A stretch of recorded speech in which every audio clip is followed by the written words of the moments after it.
What's up, everyone, and welcome back to Mike Rock Uncensored. If you are enjoying the content, please do me a huge favor. Hit the like, subscribe, and follow button so that you can receive all the latest updates and help us to grow right here as a community.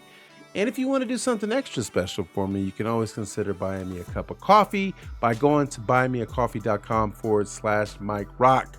Every dollar we get is being used to help us grow. I watched a documentary recently. It's called The Fall of Minneapolis. And it made me feel a certain kind of way. I'm not even going to lie. I rarely watch videos and get emotional about these things.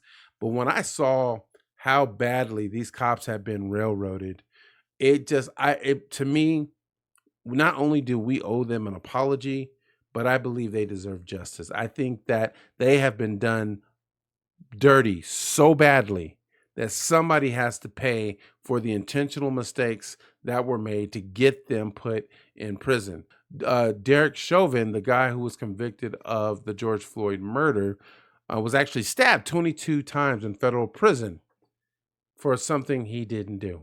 And a lot of people are like, well, how do you know he didn't do it?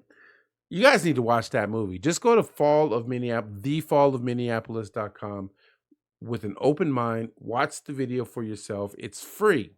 You don't even have to tell anybody you watched it. But if it opens up your eyes, or if your eyes were already open, but you needed proof in order to show other people, you share that video with every possible person that you can, because it is a straight eye opener on what happened with George Floyd. And then as a result, Black Lives Matter, all these other things that came about because of the lie that was told with George Floyd.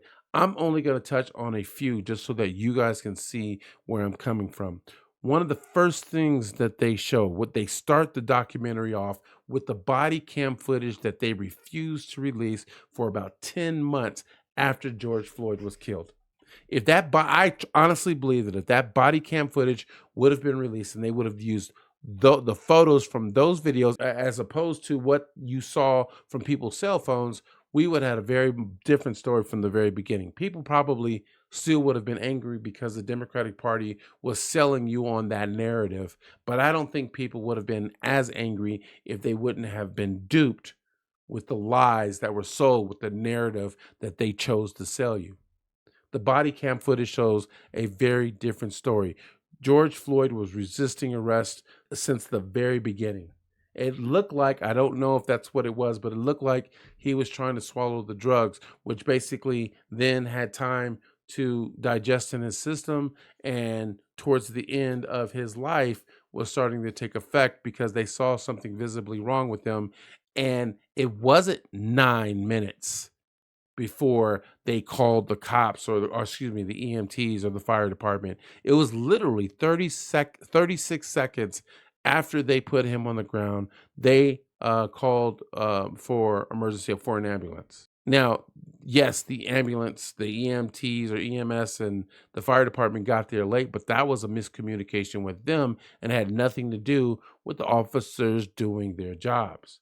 The other reason why I know these guys got railroaded, the chief of police at their trial told the judge that the officer's knee on the neck was not something that they trained for. It was not a policy that they used or had in their training manuals. Derek Chauvin, his mom brought the training manuals that he owned from his house and showed us that the knee on the neck routine, it's called the maximal resistance technique, was actually in the manual. Now, whether they removed it from trial or not, the chief of police intentionally lied on the stand and tried to say that it was not a part of their training. When I saw that, I was actually a little bit upset with the entire police department, because I'm sorry, they should have had their backs. The minute the chief of police lied on the stand, they should have come together and say that is a lie. And I get it. There's a whole lot going on and stuff like that, but to know, like, what would have happened if the chief of police would have said, "No, we've trained for that." Were they afraid of, opening themselves up to another lawsuit because they train these officers to do that? Were they now going to look at the entire police department and say that it was a systemic racism problem because they taught a technique that they would apply to everybody, but it just so happened to apply to George Floyd? I don't know what his mentality was. I just know he lied on the stand, and on top of him lying on the stand, they also didn't allow, the judge himself did not allow the defense attorneys to submit into evidence the miscommunication between the EMS and the fire department. They also didn't allow them to use George Floyd's prior arrest history to show that he had a history of violence, that he had a history of drug addiction, that they were protecting themselves from not just themselves, but from the general public that was around them. There were a lot of things that were wrong. At the very least, these officers deserve another trial, period.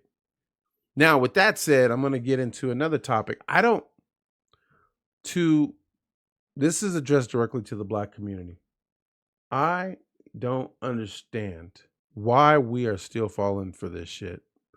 We have problems, but I'm just going to ask the question. Aren't you tired of blaming everyone else for our problems? I get it. Yes, you've got racist people out in the world. I'm not going to deny that. But if we're going to talk about white people killing Black people, then why aren't we talking about the fact that there are more Black people killing Black people than the alternative, than the white people killing Black people? There are more Black people doing Black people dirty. It's almost as if we've lost pride in ourselves. And I don't say that as an insult.